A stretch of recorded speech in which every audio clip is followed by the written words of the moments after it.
תודה רבה. רבותי, הואיל ועומדת לפנינו הצבעת אי-אמון, והואיל והכנסת מונה 120 חברים ביום היווסדה, אבל אם יתפטר חבר כנסת הבא אחריו ברשימה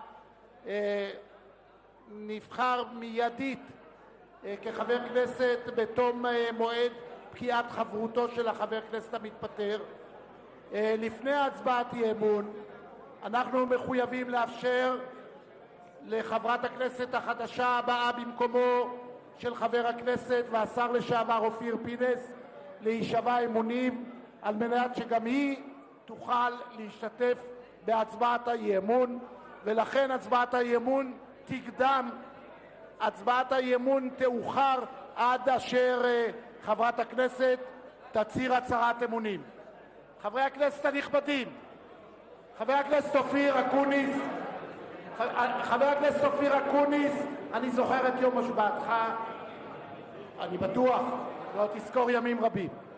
חברי הכנסת, אדוני ראש הממשלה, רבותי השרים, אני מתכבד להודיע לכנסת שעל פי סעיף 43(ב) לחוק יסוד הכנסת, עם התפטרותו של חבר הכנסת אופיר פינס-פז, שנכנסה לתוקפה ביום ראשון כ"ד בטבת תש"ע 10/1/2010 למניינם, באה במקומו חברת הכנסת עינת וילף מסיעת העבודה.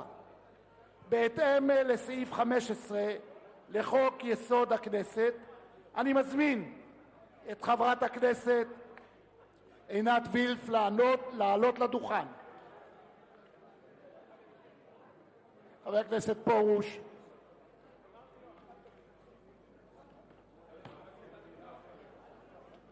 חברת הכנסת וילף, אקרא בפנייך את הצהרת האמונים של חבר כנסת ואת תשיבי מתחייבת אני, וכך תוכלי ליהנות ולהתחייב בכל מחויבויותיו וזכויותיו של חבר כנסת.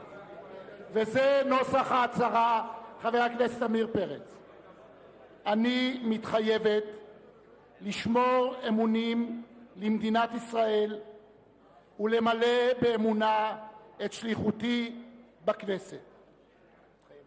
מתחייבת אני. אני מודה לחברת הכנסת עינת וילף ונותן לך 2 דקות, כי תזכרי שמצוות החוק היא לקיים הצבעת אי-אמון לפני כל דבר אחר, אבל אתן לך את זכות הדיבור. תודה רבה. ערב טוב. זהו רגע של חסד, התרגשות וגאווה, בו אני מצטרפת לכנסת ישראל כנציגתה של מפלגת העבודה. דוד בן-גוריון, מייסד המדינה וראש הממשלה הראשון שעמד בראש המפלגה שלנו, ראה בחינוך את המפתח להצלחתה של מדינת ישראל. יחד עם שרי חינוך בולטים כמו הפרופסור בן-ציון דינור, זלמן ארן ואהרון ידלין, הקים בן-גוריון את מערכת החינוך הציבורי בישראל, שבעשורים הראשונים של המדינה הייתה מהטובות בעולם. אך תקופה ארוכה שאנחנו עדים להידרדרות החינוך הציבורי בישראל. את שירותי בכנסת אקדיש כדי לתרום למאמץ להצלתו של החינוך הציבורי. זהו מעשה חברתי וסולידרי מן המעלה הראשונה. זהו גם תנאי הכרחי להצטיינותה של ישראל, לשגשוגה ולמימוש ייעודה. בעיית היסוד של מערכת החינוך, לפני כל בעיה אחרת, היא ההפקרות השוררת במרבית הכיתות. ההפקרות הופכת את בתי-הספר למקומות שאין בהם ביטחון, היא מונעת מרוב התלמידים ללמוד ומרוב המורים ללמד. ההפקרות גורמת לנו לחשוב בטעות שיש הרבה מורים גרועים, כשבסך הכל יש הרבה מאוד מורים נפלאים בעלי ידע שפשוט אינם יודעים להשתלט על כיתה בתנאי הפקרות. ההפקרות גורמת לנשירה ובריחה של מורים טובים ומצוינים ומביאה למחסור במורים שאינו מחויב המציאות. היא גורמת לילדים רבים להעביר את ימיהם בבית הספר בפחד. בעיקר היא מכשילה שוב ושוב את הרפורמות והכוונות הטובות. הכוונות הטובות שעמדו מאחורי הניסיונות להבין לליבם של הילדים האלימים ולהתעלם ממעשיהם הביאו להתפרקות כללית של המערכת. היום ברור שיש צורך להקשיח את הכללים ולהחזיר לבתי-הספר את הרעיון שהוא בסיס לקיומה של כל חברה בריאה. לצד זכויות יש גם חובות. בחודשים האחרונים נוצרה הזדמנות ייחודית להצלתה של המערכת. שר החינוך ומנכ"ל המשרד נקטו צעדים לבסס כללים משותפים לכל בתי-הספר ולהשיב למורים כלים שנלקחו מהם בעבר. כעת, משהונחה התשתית לשינוי, אין מקום עוד לשתיקתם של מורים אל מול מעשי אלימות ופריקת עול כללית. אין צורך עוד להתעלם מכך שמעטים אלימים, החותרים תחת הרוב המבקש ללמד וללמוד, מביאים לבזבוז אדיר של שעות הלימוד, המשאב העיקרי של מערכת החינוך. על המורים וכל אנשי המערכת לנצל את ההזדמנות שנוצרה על מנת להשיב לבתי-הספר את אווירת הלימודים. בלעדיכם דבר לא ישתנה. עליכם לנצל את הכלים שהושבו לכם כדי להבטיח שבכיתה יתקיימו לימודים. עליכם להבהיר שמי שלא יאפשר לימודים, מקומו לא יהיה בכיתה. מי שישליט פחד ויעלה ליוטיוב סרטונים של התעללות בילדים אחרים, מקומו לא יהיה בבית הספר. אין כאן מקום לאלימות, בוודאי לא לסלחנות. אתם תזכו לגיבוי בעשייתכם זו, בכוונתי להקדיש עצמי לכך. כולם מדברים על חינוך ומחפשים פתרונות ברחבי תבל, אבל מורים מנוסים מוכיחים שאפשר לחנך בהצלחה ילדים ישראלים בישראל של 2010. מורים אלה יודעים שהפתרונות פשוטים, אך היישום קשה ודורש מחויבות מעמיקה והתעקשות ללא פשרות. יש ללמוד מהם. להם יותר מכולם יש הידע כיצד להציל את מערכת החינוך הציבורי. לפני שתתחיל בעוד רגע הקלחת של העבודה, של הדיונים וההצבעות, אני מבקשת להודות לצוות המסור שאיתי, שלקח על עצמו לתרום ולשרת ככל יכולתו. זהו הרגע להודות לפעילים, לתומכים ולבוחרים של המפלגה, המוכיחים בכל יום כי יש רבים וטובים המבקשים לראות בהצלחתה ושגשוגה. בזכותם ובזכות רבים ובהם צעירים, שאני בטוחה שעוד יבואו אלינו, אני גאה להימנות עם מפלגת העבודה ולייצגה בכנסת. בטרם סיום, אני רוצה להודות לשני חברי משפחה מלוחמי מרד גטו ורשה, שהעניקו לי את הכבוד להצטרף אליי היום. שמחה קז'יק רותם, שהציל במבצע נועז את מפקדי המרד ואחרוני הלוחמים מן הגטו הבוער, ודאג להם עד לתום המלחמה בבתי המסתור וביערות.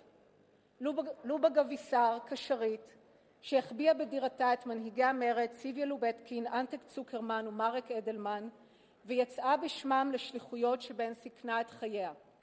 קז'יק ולובה, אתם דוגמה ומופת לכולנו. אני מודה על הזכות שניתנה לי להימנות עם חברי הכנסת של מדינת ישראל, ובמיוחד עם חברות הכנסת. אני מצפה לעבודה משותפת ופורייה, ללמוד מניסיונכם ולזכות בעצותיכם. אעשה הכל כדי להצדיק את האמון שניתן בי. תודה רבה. ברוכה הבאה לכנסת ישראל. חברת הכנסת עינת וילף.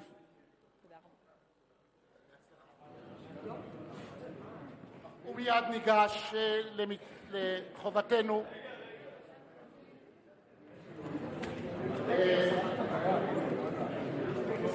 אני עובר על התקנון כאשר אני לא מתחיל את ישיבת הכנסת הראשונה בשבוע בהצבעת אי-אמון.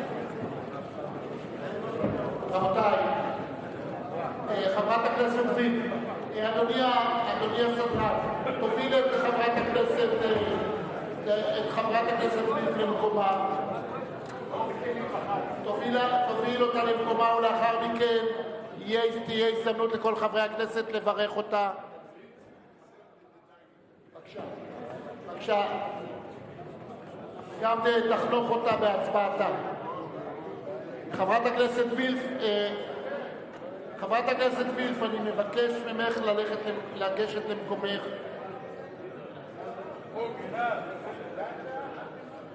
רבותי חברי הכנסת, אל תשימו בפניה מכשול שלא תלמד להמרות את פי היושב-ראש.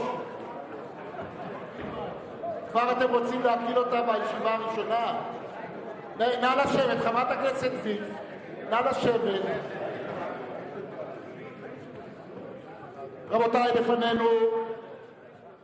בפנינו הצעת אי-אמון של סיעת קדימה בנושא השחתת השלטון המקומי באמצעות מינוי מקורבים וסידור ג'ובים בחקיקה, כלשון הצעת האי-אמון. מי בעד? מי נגד? מי נמנע? נא להצביע. נא להצביע.